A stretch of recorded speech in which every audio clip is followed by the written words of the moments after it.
Are you taking the right lunge step for your proportions?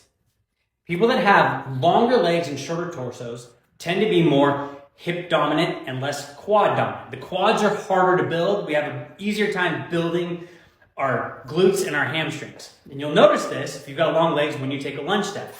We tend to take those really long lunge steps, nice vertical shin, but this minimizes the amount of stretch on the quads and it really stretches the glutes and the hamstrings.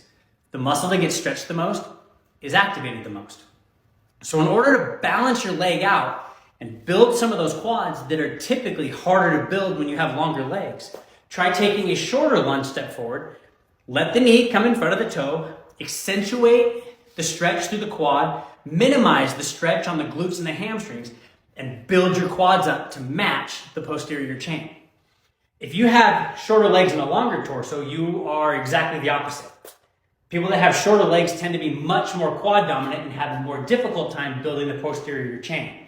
And if you got shorter legs, you probably noticed that when you take a lunge step, it's a little bit shorter. You go to that stronger muscle, which tends to be the quads on the front of the thigh. A lot of stretch in the quads, not as much in the posterior chain. So try taking a longer lunge step, minimize the stretch on the quads, maximize the stretch through the glutes and the hamstrings, build the posterior chain, and balance your legs back out.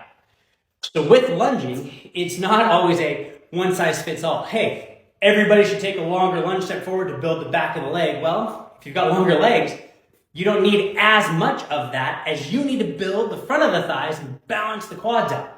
If you've got shorter legs, you need to build the posterior chain and minimize what you're doing on the quads to balance everything out. So take a look at your proportions. Do you have long legs? Do you have short legs? If you've got longer legs, let's try to build those quads up a little bit more with a nice short lunge step forward. If you've got shorter legs, let's do the opposite. Start making a conscious effort to take really long lunge steps forward, nice vertical shin, and really feel the stretch to the posterior chain. Build up your hamstrings and your butt to match your quads.